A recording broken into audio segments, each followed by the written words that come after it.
안녕하세요. 동행쌤입니다. 오늘은 이미 끝나버린 배우자의 외도를 알게 되다란 내용을 준비했는데요. 영상 보시기 앞서 구독과 좋아요 부탁드립니다. 고맙습니다.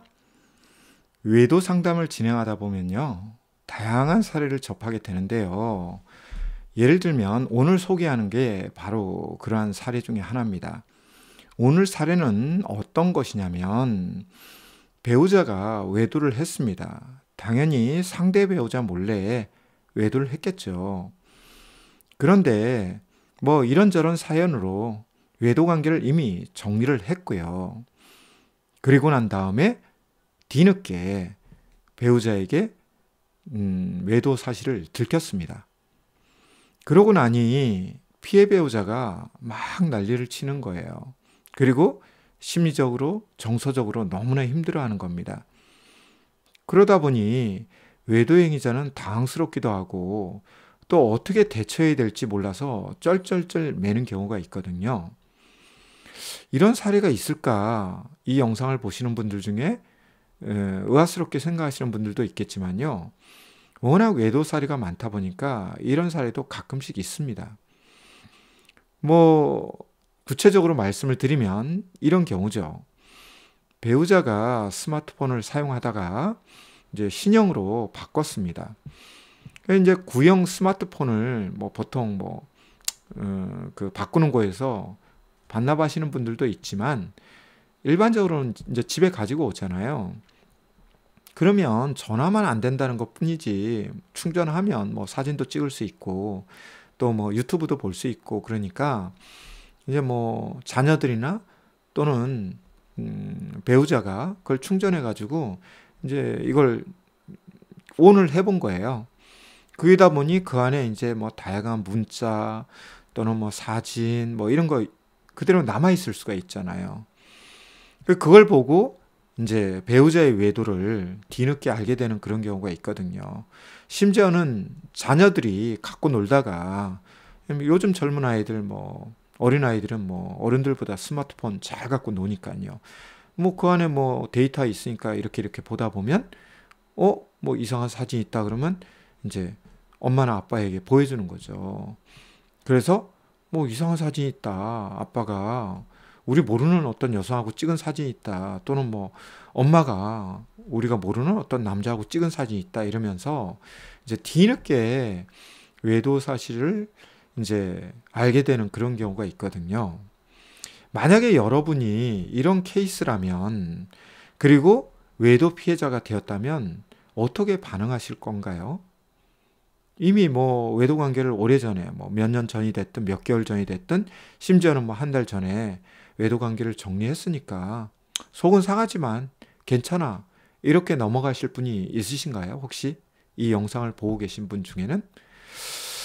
물론 저에게 상담 의뢰를 해오시는 분들은 비록 배우자의 외도 관계가 끝났다고 하더라도 그리고 뒤늦게 배우자의 외도 사실을 인지했더라도 그냥 넘어가지는 못하시는 분들이 이런 외도 상담이나 부부 상담을 의뢰하시죠. 그리고 그들을 통해서 들어보는 이야기를 제가 종합해보면 아직 외도가 진행 중인 상태에서 이제 외도가 발각되어서 외도 상담에 오는 그런 부부들도 있잖아요. 그리고 그런 부부들 중에 이제 외도 피해자들도 있지 않습니까? 별반 차이가 없으세요. 이 내면에서 어떤 심리적인 고통과 또 그 감정 노동 그리고 스트레스와 또 분노나 우울감이나 불안감이나 의심이나 이런 것들 별반 차이가 없거든요.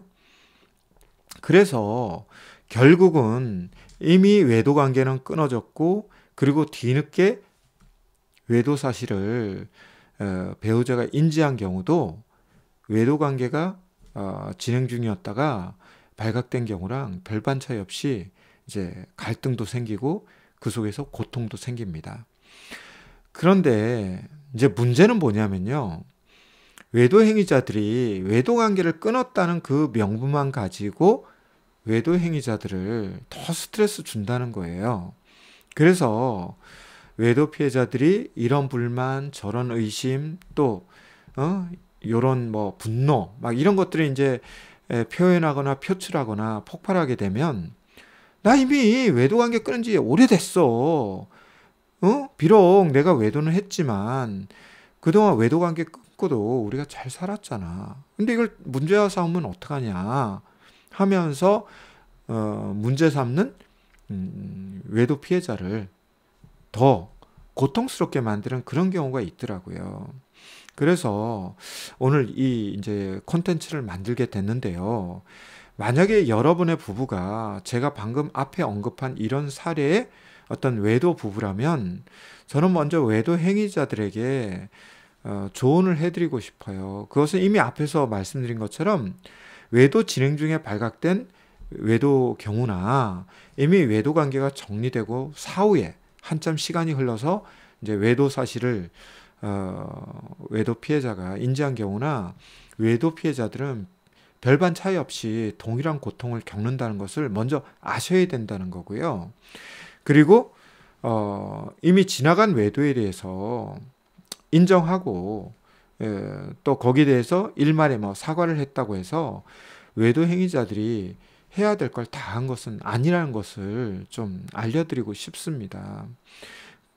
사실 이미 종료된 외도든 진행 중인 외도든 외도와 직면한 외도 피해자들은 두 가지 점에서 스트레스를 받는데요. 첫 번째가 지난 시간에 내가 속고 살아왔다는 거, 거기에 대한 억울함이라든지 배신감이라든지 또는 복수심이라든지 이런 것들이 이제 막 요동을 치면서 모욕감, 모멸감을 느끼게 되고요. 그로 인해서 막 하루가 멀다 하고 분노가 폭발하는 것은 어떻게 보면 뭐 자연스럽게 연동되어 있는 심리적 과정이죠. 그래서 과거에 대한 것 때문에 스트레스를 받는 게 하나가 있고요.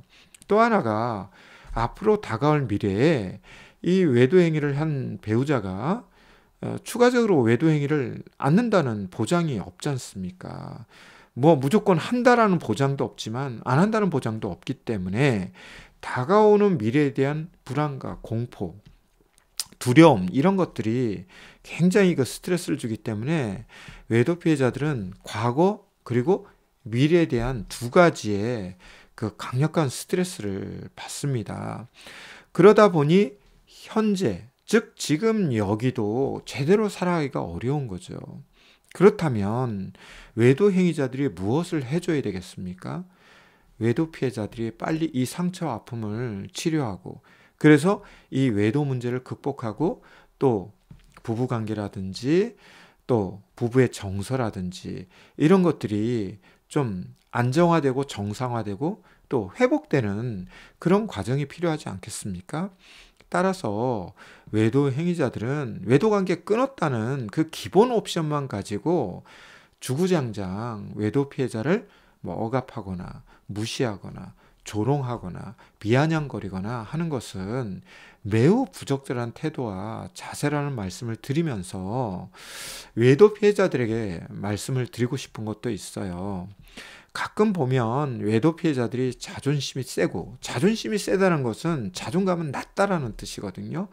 그리고 굉장히 큰 숲을 보는 것보다는 그 숲 속에 있는 나무와 꽃, 바위 이런 디테일부터 먼저 보시는 분들이 이 상담 치료에 대한 그 저항감 또는 거부감이 굉장히 강하세요. 심지어 외도 행위자들이 이런 부분에 대해서 적극적으로 협조를 하겠다, 뭐 경제적인 부분에서 도와주겠다는 걸 떠나서 행동적으로도 동참하겠다, 동행하겠다 이렇게 하더라도 외도 피해자들이 속칭 이제 벤치를 놓는 경우가 있어요. 그 자존심의 손상 그리고 너무나 억울함, 막 복수심 막 이런 거에 불타서요. 그래서 제가 앞에 언급한 이런 사항에 외도와 직면한 경우가 바로 여러분의 부부고 또 그 중에 여러분이 외도 피해자들이라면 이런 자존심이라든지 또는 그 억울함은 잠시 좀 가로치기를 하고요. 적극적으로 상담 치료에 임해야 나의 자존감이 회복됨으로 인해서 이 외도 문제를 해결하고 또 극복하고 또 회복의 단계로 갈 수 있다는 말씀을 드립니다. 따라서 오늘 저의 영상을 보시고 꼭 우리 부부 이야기하는 것 같다 이렇게 느끼는 부부가 있다면 아래 자막바에 있는 전화번호로 문의 정도는 해보실 수 있는 거잖아요. 아니면 여러분 주변이나 가까운 곳에 있는 외도 상담 전문가에게 노크를 하셔서 도움을 받는 것이 좋다라는 말씀을 드립니다. 이와 별개로 한 가지 이제 외도 행위자들에게 부탁드리고 싶은 것은요. 사실 외도 관계를 끊는다고 하는 것은 기본 옵션입니다. 기본 옵션을 한 걸 가지고 나는 할 거 다 있다 이렇게 이제 주장하면서 나 몰라라 하는 외도 행위자들도 꽤 많은데요. 사실 외도가 이제 발각되고 난 다음에 외도 행위자들이 해야 될 것 중에 가장 기본적인 것은 외도 관계를 깨끗이 끊는 겁니다. 그리고 외도에 대해서 인정을 해야 돼요. 뭐 성적 외도에 대해서는 금방 인정하면서도 정서적 외도나 경제적 외도에 대해서는 뭐 외도가 아니라고 이렇게 일명 발뺌을 하시는 분들이 계신데 매우 부적절한 태도와 자세라는 말씀을 드리고요. 인정을 했다면 진심과 진정이 담긴 사과를 해야 되는데 사과는 한 번으로 끝나지 않습니다. 외도 피해자가 원하는 만큼 해주셔야 되는 거고요. 아울러 이제 스스로 반성과 성찰도 하시면서 외도 피해자가 빨리 이 문제로부터 극복하고 회복할 수 있도록 도와주는 것이 이제 책임을 지는 거고요. 그 다음에 이제 추가적인 외도 행위를 하지 않는 것과 또 예방하는 것이 이제 외도 행위자들이 해야 될 기본적인 옵션 더하기 기본적인 세트예요. 근데 이런 거를 하지 않고 고작 이제 외도 관계만 끊었다고 외도 피해자에게 주구장창 이야기하시는 것은 n분의 1을 하나 해놓고 n분의 n을 했다고 주장하는 것과 똑같거든요. 그래서 그런 경우가 없기를 바랍니다. 성숙한 사람도 외도를 해요. 그리고 뭐 성직자도 외도를 하더라고요. 이 말은 뭡니까? 모든 남녀는 결혼 이후에도 외도 앞에 자유로운 사람은 한 명도 없어요. 중요한 거는 외도를 하고 난 다음에 외도가 발각되었다면 그 다음에 태도와 자세가 중요한데요. 그저 뭐 발뺌을 하려고 한다거나 적반하장식으로 나온다거나 또는 경우에 따라서는 아예 뭐 그냥 배째라는 식으로 침묵만 하는 그런 경우도 있는데요. 이 모든 것들이 아주 부적절하고 비효과적이며 비효율적인 태도와 자세입니다. 그래서 사람들은 이 외도와 같은 문제와 직면하고 나면 그 사람의 어떤 진실성, 뭐 일관성, 뭐 이런 것도 보지만 제일 먼저 보는 게 이제 태도거든요. 그래서 특히 외도 행위자들의 부적절한 태도, 비효과적인 태도, 비효율적인 태도를 보인다면 뭐 마음으로는 뭐 이 문제를 풀고 싶었어요 이렇게 말씀하시지만 사실 그게 외도 피해자에게 어필이 되지 않습니다. 그래서 이 태도란 부분이 굉장히 중요하고요.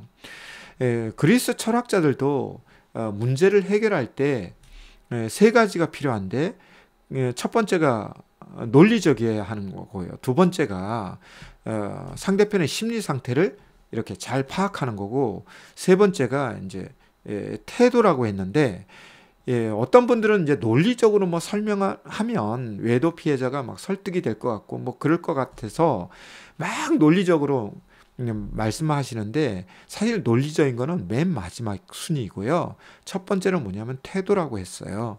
태도가 얼마나 진심이 담겼냐, 진정이 담겼냐에 따라서 외도 피해자의 마음문을 열 수가 있고 두 번째가 외도 피해자의 심리 상태를 공감하고 또 위로하고 배려하면서 존중하는 그런 상태가 돼야만이 그 다음에 논리적인 게 먹혀서 설득이 되거나 해명이 된다라고 그리스 철학자들도 말을 했거든요. 따라서 태도가 굉장히 중요하다는 말씀을 드리면서 오늘은 비록 외도 관계가 1년 전이든 5년 전이든 한 달 전이든 종료가 되었어도 그 이후에 뒤늦게 이러한 외도 사실을 외도 피해자가 알게 된 사례에 대해서 다뤄보았는데요. 내용이 유익하다면 구독과 좋아요 다시금 부탁을 드립니다. 그럼 다음 시간에 더 좋은 내용으로 여러분들을 찾아뵙도록 하겠습니다. 혹 상담 의뢰나 상담 문의를 원하시는 분들은 아래 자막바에 있는 전화번호를 이용해 주시기 바랍니다. 시청해 주셔서 고맙습니다.